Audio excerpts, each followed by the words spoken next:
It is beyond my immense pleasure to get to introduce our featured presenter today, the one, the only, Jordan McKinney. You probably know him already. He's an incredibly active member of our community. He's a man of innumerable talents. He's got 100 different stories, and I'm finding out new things about him all of the time. I mean, you probably heard him come up here and talk about, he's got a bachelor's degree in religious studies from the University of Kansas. What I did not know, and what he's going to be talking about today, is that he's actually spent time at the Fo Guang Shan monastery, where he traveled to Taiwan and Japan, was given a backstage pass, experienced life within the monastic cloister, and spent time with the nuns and monks. So why don't you come on up, Jordan, and tell us about your time there.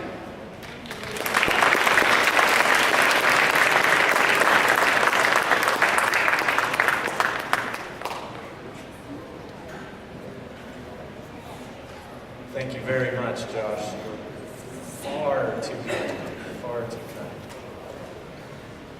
This talk is the result of my field work, learning directly from the monks and nuns at Fo Guang Shan Monastery, from 2 class sessions conducted in person by its founder, from my learning while serving as a chief of staff under a high-ranking, well-published nun by the name of Venerable Ifa, and from my work at the University of Kansas under Dr. Daniel Stevenson, to whom I am permanently indebted for the opportunity.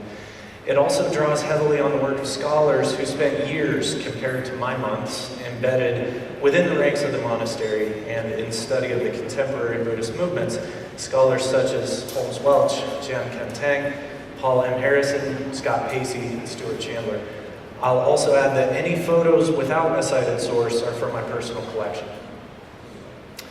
The experience I'm about to describe is an example of just how a line between secularity and sacrality was traveled by a group of 40 American and Canadian religious studies students. To start, the year was 2005, and during that winter, my dad and I would get together to watch Jayhawk basketball at Henry T's in Lawrence. As I was a young man struggling to man the rudder that I'd found in becoming a religious studies student at the University of Kansas, my father intended to help by bribing me with hot wings, which was a very effective bribe, to encourage some conversation. Where do you see yourself in 6 months, Jordan? He would ask me. I don't know. I would eat another wing dripping in some orange agent. Probably pushing a rake in a Buddhist monastery. At the time, I was a librarian in the religious studies library on KU's campus, and one day I took a break to check my email on one of the computers there, and one of the department admins had sent a digital flyer for a study abroad program. And the pencil in my mouth literally fell out and hit the floor. The highlights of the flyer were college credit available, room and board are free, students will spend approximately 1 month studying Buddhist culture in a mountain monastery in Taiwan. I immediately called my dad, I told him everything, and he said to me, Jordan, we will make this happen. 6 months later, I was pushing a rake in a Buddhist monastery. Pure Land Buddhism is a form of Mahayana Buddhism. The Mahayana vehicle's passengers do not take their exit. They don't leave the cycle of death and rebirth, suffering and craving until they have not only achieved nirvana for themselves, but have seen to their role in helping every other sentient being in existence do so as well. Now, ideologically, this rapture, as one might call it, may well be the first instance, albeit coincidentally, of a pattern of evangelical similarities between the Fo Guang Shan Monastery and their movement and other forms of religion that might be a little more familiar to Americans. And I will talk a little bit more about that later. Enlightenment, though, is typically achieved across many, many reincarnations. Buddhism needed a bridge to go outside the monastic systems of Asia and find its way into the homes of lay followers. In other words, Buddhism needed a side hatch. As Paul Harrison wrote in an article within the Journal of Indian Philosophy, certain of these present Buddhas became more popular than the others for reasons that are still far from clear, Akshobhya in the east and Amitabha in the west being 2 of them. Rebirth in their Buddha kshetras came to be regarded as an especially desirable reward for meritorious conduct. Now, Buddha Kshetra literally translates from Sanskrit to Buddha's district. More commonly, these are thought of as Buddha worlds. Harrison goes on to explain that the ability to be reborn in the Pure Land was not given just for meritorious conduct. You have to successfully make contact with that particular Buddha in that particular Buddha world to end up there. So in a grossly oversimplified sense, if we are Buddhists, we want to become, say, nirvana'd. We don't want to spend all of this life, let alone many lives, trying to achieve that. We want to understand the truths of our existence in the fullest sense, but we have our lives to... And within that life, we can already pray to Buddhas, folk deities, and protectors to get what we need. So if only it were just a little easier, enter Amitabha and the Western Pure Land.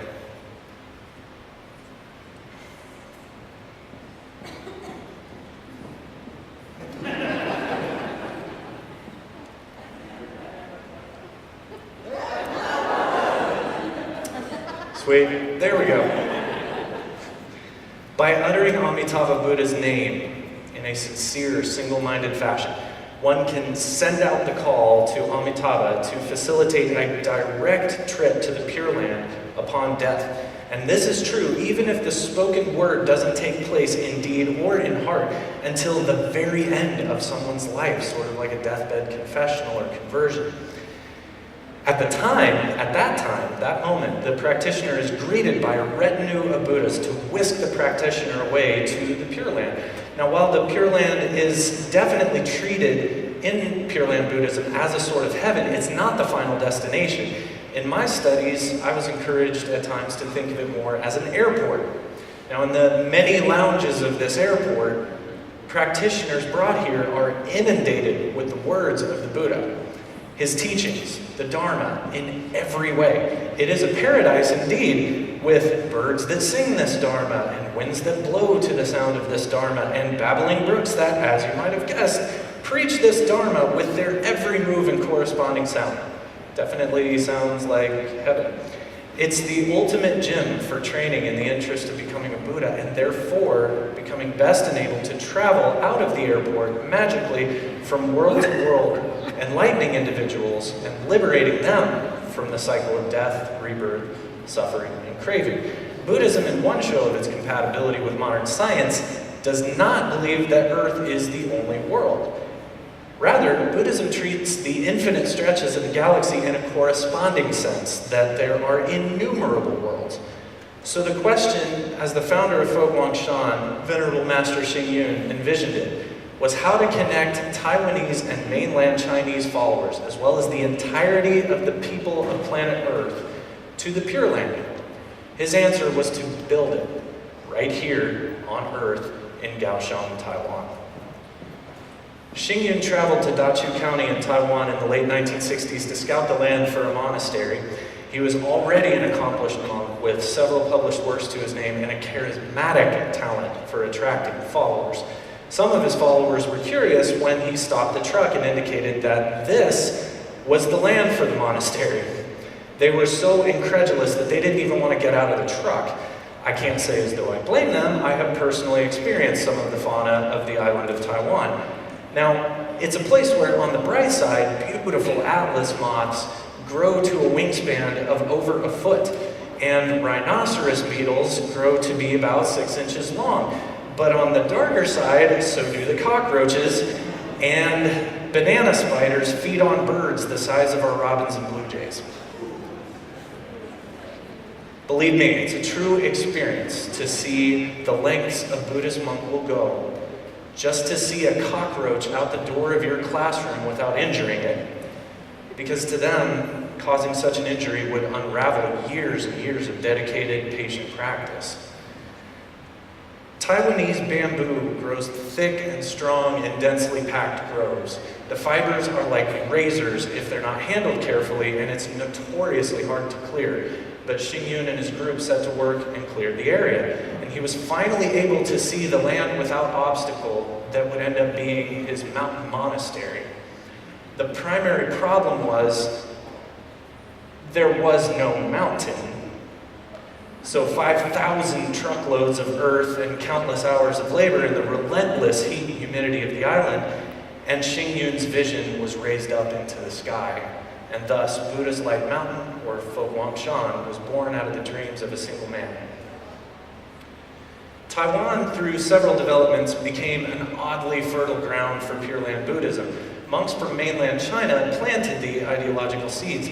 It was not Xingyun that ignited the push to secularize Buddhist practice out of the mountains and into the streets.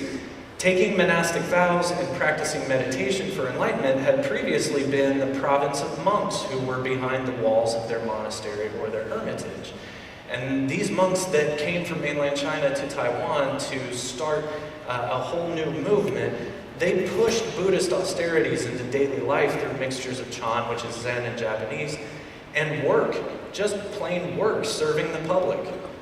It became Renjia Fojiao, or Buddhism among the people, and its most commonly adopted form in the English language was simply humanistic Buddhism. It is true that Xingyun was huge in bringing Buddhism directly to the people. And as the stories go, his followers would drive around in trucks playing Buddhist music, sometimes set to the tune of Christian hymns. Christianity spanned the island of Taiwan already through various missionary placements. And hey, let's face it, a familiar tune might turn a head or two. Now, Venerable Ifa, during my employment with her in 2006, even asked me to oversee the adaptation of the Fo Guang stanza, which is a very central chant, to the tune of Amazing Grace. So I did it, and it was performed by that year's program participants. I got the work done. She hated it. While the program I attended was Venerable Ifa's project, Xingyun laid all the necessary groundwork. This is the entire sprawl of Fo Guang Shan in an aerial view, and this is the Gaoping River that runs right by it. Xingyun loved technology, where other Buddhist masters might have forbidden it. Fo Guang Shan had its own TV broadcast station, it had its own newspaper, it had its own website. Monastics carry around cell phones almost to the person, and they're ferried around in limousine golf carts. And when I arrived, you might argue that they had better Wi-Fi coverage in 2005 than KU did at the same time. So the monastery covers over 100 acres, and on my first night in Taiwan in July of 2005, I rode a bus through the Taiwanese countryside in the dark of night where I could not see the lands of the approaching monastery. And during the bus ride, we got our first experiences with Asian sweets. It's their version of Oreos. And Asian drinks.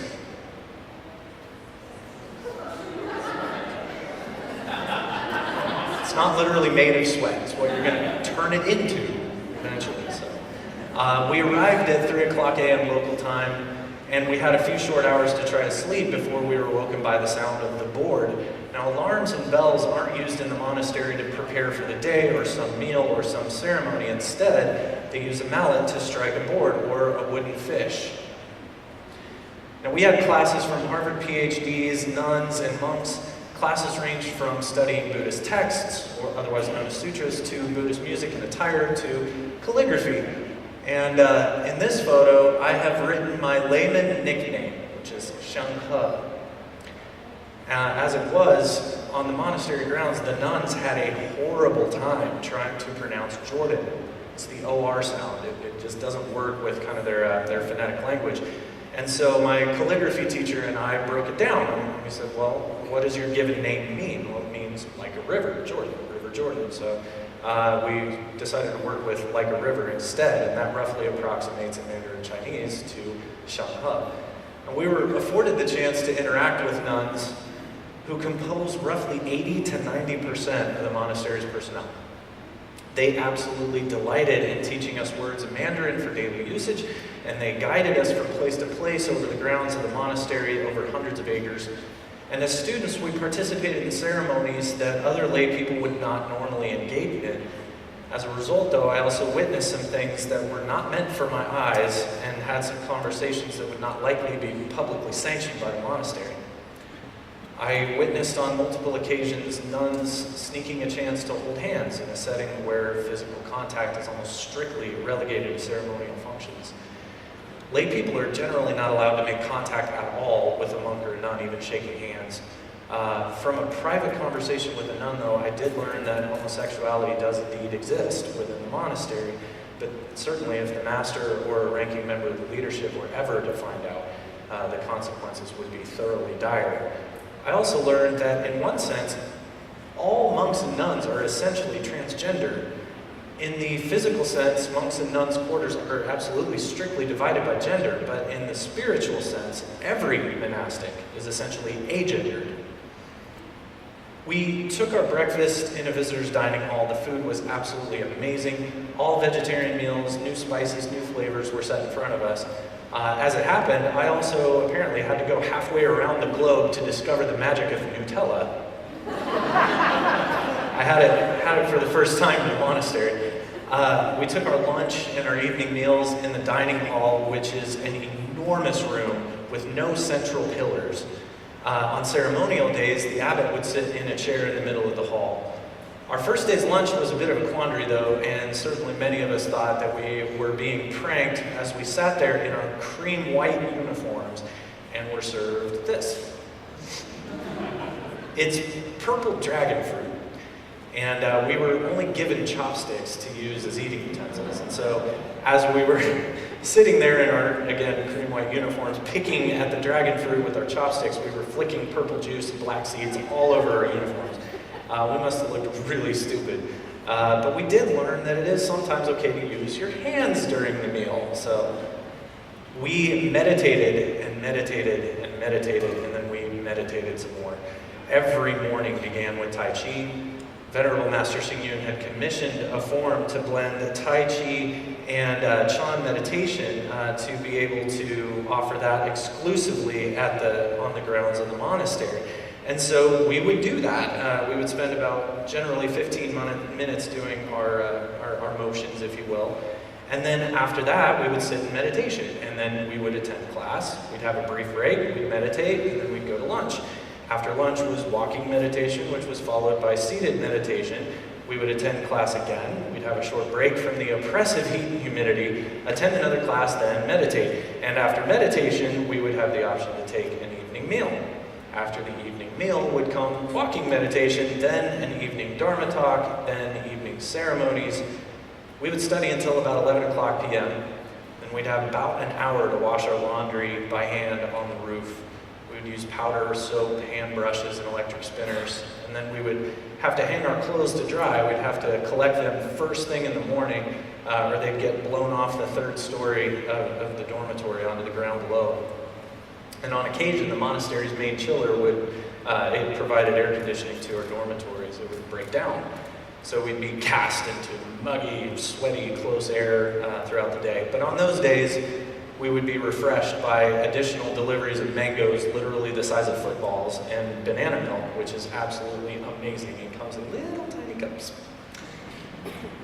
We explored. There was lots to explore. There were statues, and more statues. This is the 8-story tall Buddha statue that stands near the very front of the monastery. And it was built by Venerable Master Xing Yun, some of his earliest monks and nuns that followed him. Now it has a red blinking light literally right on top, so of course I had to ask if that had any spiritual significance, but I was informed that it's literally only there to keep planes from hitting it. Later, they added a bindi between its eyes. It does add a little balance at least. Our daily routine was mostly static with just a few exceptions until we received word that a storm was coming. Big one. The biggest storm Taiwan had seen in recent history, in fact. And Typhoon Haitan struck the island with violent force in about the middle of the month. This is the island of Taiwan right here, and this is the eye of the storm, literally shearing right past it. So brought a little clip too to kind of show you. We were lucky to have a videographer on site when that storm actually hit.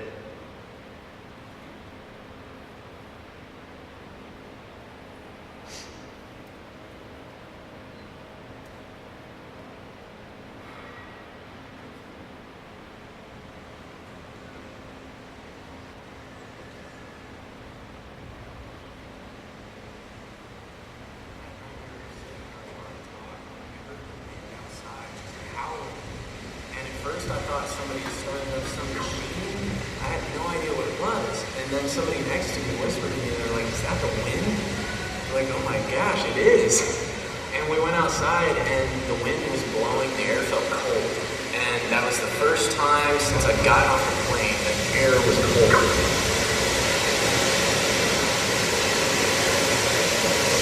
When the rains came the next day, it was like nothing I could ever seen. It was like seeing tornadoes and a lot of very powerful weather.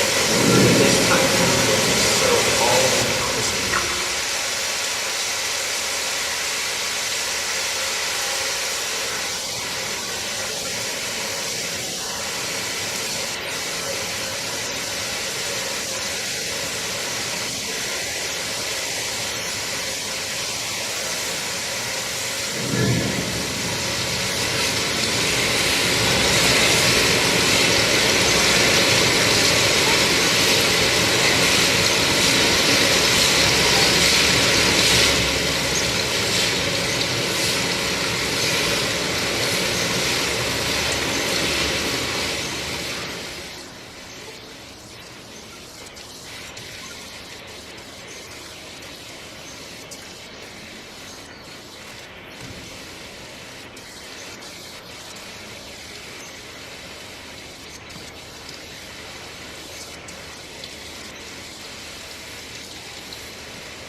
So, a typhoon is one of those things where if you've never seen one, you think you want to see one.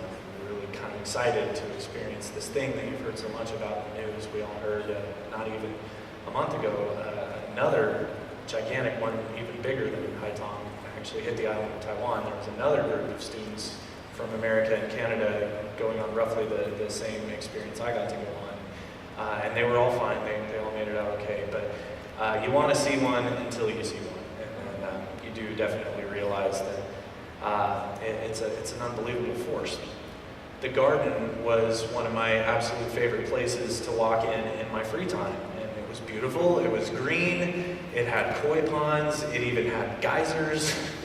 This is what it looked like prior to Haitong, and this is what it looked like afterward.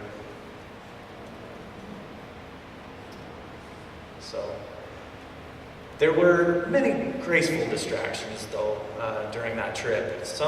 Many of our meditation sessions were actually held in the Rulai BLIA, which is also known as the Great Hall of the Great Hero.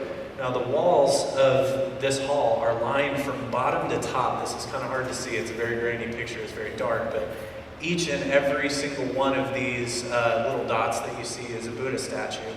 And the walls are like this around the entire hall. Each and every single little Buddha has its own little light bulb that's turned on in the evenings and especially during ceremonies. And then in the front of the main hall, towering statues of Vaisajya Guru, Shakyamuni, and Amitabha reside. Now, just to give you an idea of scale, that's me. So, pretty dominant. I will never, ever forget the way that the incense smelled in that room, or the heat of its giant openness, or the sense of complete quiet. But here's the part of the talk. None of you will ever actually believe, but I swear on my life that it is completely true. I went for the length of 7 days without uttering a single word. In the meditation hall during the third week, we went into retreat. And we did nothing but sit in silent meditation. We walked in meditation, or we meditated on the words of our instructors in the primary meditation hall. And in the center of the hall is a shrine to Huineng, who is the 6th patriarch of Chan Buddhism, and Shakyamuni Buddha on the other side of the shrine. And during this time, I did experience a small enlightenment of my own. Now, I will never, ever say that I am enlightened, but I will say that about 4 days into that experience, a very curious change did occur in my mind. And the only way I could describe it was that in my mind, the concepts of inside and outside stopped having a distinction. And everything in my mind was different after that day. So we served out the rest of the trip after the retreat and the precept ceremony by saying goodbye to the monastery. We departed on a tour of the island in which we stayed in several small temples owned by the Fo Guang Shan system. I had some unbelievable experiences. I drank bitter melon tea, and I wanted to dial for a little bit afterwards. I ate durian, and I also wanted to die for a little bit afterwards due to the smell. You can ask me about that later. We talked amongst each other. We just talked, and we would talk about the depth of questions like, where do cars come from? And we would talk about cats in space. Just standard fare for a group of religious studies students. So. I sat on the highest level of a pagoda in the highest, most remote mountains of Taiwan at Jingtu Monastery, and I meditated while I watched the morning sun rise, and it shone through the fog that was rolling over the mountaintops. It was an absolutely amazing experience. I visited this guy's temple. Now, this is an old picture of him from the 1930s or 40s, I would guess. The really, really amazing thing, though, is that he is actually still there to this day. It looks a little bit different now. Ask me later. I went home, but after the glow of such a peak experience wore off, I remembered some other things about the trip more keenly. You see, one evening I left the monastery and I took a walk through the nearby city that literally crumpled my heart. As the bricks in front of the monastery that are literally made with sparkling sand wind their way to the end, as soon as I left the air-conditioned, sprawling, towering, superbly constructed buildings with architecture that seems to defy the laws of physics, as soon as I left a land where one statue after another greeted my path, I found myself here. Open sewer troughs lined the streets, trash fires burned into the night, the poor asked me for money and I knew I was no longer safe. The open doors of the shops on the streets in the cities, they belch forth waves of air conditioning that you can feel 10 feet outside the doors that never close. Even standing on the roof of our dormitory, I could literally feel the grit of pollution in my teeth after being up there for just 10 minutes. Now, some of these things are Taiwan's problems, not necessarily the monasteries. It was just a harsh shock to my eyes to see the line carved out literally in the street between, on one hand, opulent shrines, the master's face on nearly every wall and certainly inside every building, the topiary of bushes in shapes of different animals, the spotless gleam of the floors in every single place, and on the other hand, true, unadulterated, abject poverty. But in my walks with Venerable Huimu, we became good friends. I learned that in contemporary Buddhist practice, the monks and nuns have hardship due to their karma, but several places take an oasis of support. Even the rat in his trap has his karma. All in all, I can't say for sure I'd be alive today without Fo Guang Shan Monastery, without the monks and the nuns who supported and cared for me and who taught me a whole lot about myself. In the end, though, even though I went back the next year and I took a sizable gulp of the Kool-Aid, earning myself the Dharma name of Xingjie. Yeah, drink that in. Oh yeah. I did, in the end, end up fulfilling my promise above all others to Dr. Daniel Stevenson. He gave me 2 conditions for him writing the letter of recommendation to the committee that got me admitted to the program. Number 1, you must continue to perform in my class to your same level of standards and output. And condition number 2, thank you very much.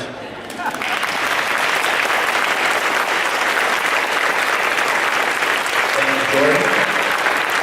Anybody have any questions for Jordan? Q&A? So close. I see one back there. Please wait for the mic. So after having such an intense meditation study for days and hours on end, how does that fit into your life now? It had a fairly long-lasting effect. I'd say it's still at work.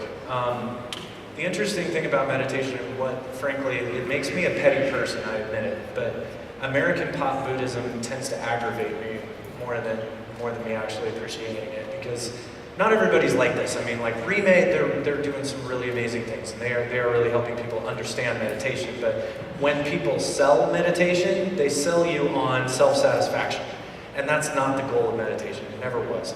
The goal of meditation is a blank slate. And so what I learned from my experiences meditating for sometimes as much as 13 hours a day is that you do have to find your way to return back to just sort of blank.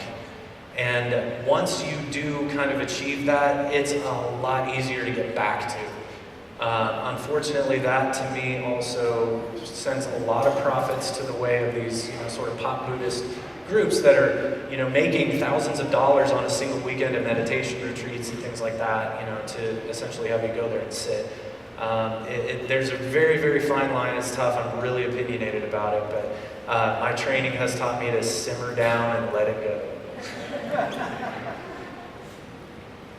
How on earth did you keep your mouth shut for 7 days? It's a good question. I'll be very blunt and honest with you.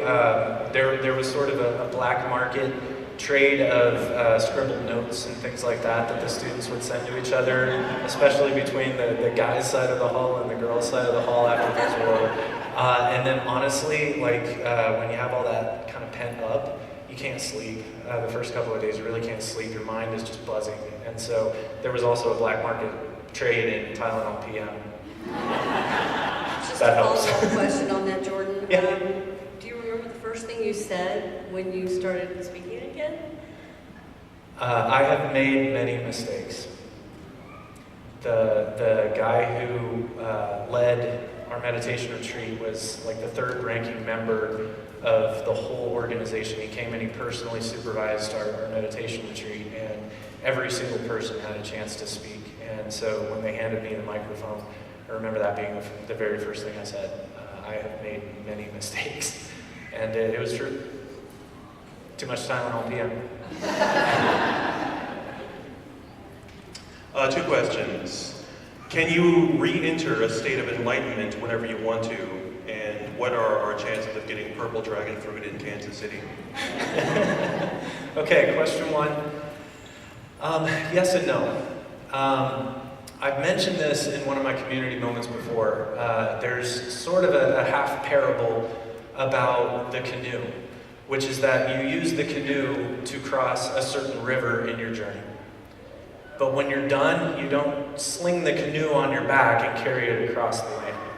So if you think of your first enlightenment as that canoe, a lot of Buddhist practitioners and people engaging in meditation keep trying to find that same canoe. They keep trying to get back to that canoe. That canoe got me across the river safely. I liked how that canoe fit my legs. I had snacks in that canoe. So I want to get back to that. But that's the thing. You want to go forward. You don't want to go back and grab the old canoe. So yes, it is possible as long as you're looking at it in the right way and you sort of abandon the old canoe and you go seek the next one. And you might have to build that canoe with your bare hands. You might be lucky and bump into a stranger who says, hey, got spare canoes, here's one. And things like that. But yes, it is possible. In Chan, they talk about dhyanas, and dhyanas are different levels of enlightenment that you can reach. And so when I talked to the monastics after my experience, and I told them about how kind of the inside and outside had stopped having the same distinction, they told me that was essentially the bottom, the first dhyana. So very, very, childlike in practice. Now, as to the second question, you can get dragon fruit at Hy-Vee and Liberty, but it's only the white pulp. There's a white pulp dragon fruit, and it's not very good. Ultimately, in Taiwan, like I showed that picture of the tropical jungle, most of those trees are lychee trees, which is amazing, and then also there's dragon fruit trees. Google image search those. They're amazing looking, weird looking plants. But yeah, you can get a hold of it if you go, and you can probably make a request at the grocery store. What part of the island, or which mountain range also is the monastery in? Well, it's on the very south end of the island in Kaohsiung, and it's kind of juxtaposed from the north end where you have, or the more northern end where you have kind of Taipei. But that's the thing, it wasn't a part of any mountain range. The mountain was literally built by hand in a valley, which is impressive. You got to give them that. We're talking about the master and probably at most 50 followers building a mountain. Back in 1967 was when they broke land for that. And so it was definitely a big deal. They worked hard. That 8-story tall Buddha statue that I showed you was built entirely by hand. I mean, the Asian and especially the Buddhist focus on a singular task is unbelievably impressive. It's huge. So it's not really essentially a part of any kind of mountain range, but we did get a chance to travel out in the mountains. I couldn't tell you which ones. I can remember some of the names of the monasteries though. But, yeah. So at the beginning of your meditation, did you ever experience extreme emotion or see other people show extreme emotion at the very beginning, like crying and whimpering to try to, I guess, like force all of that out? Yeah, absolutely. This is one of the reasons why my temper with American pop Buddhism is easily raised. Meditation is a wonderful, wonderful thing, and I would literally recommend it for anybody. But nobody talks about the potential emotional side effects.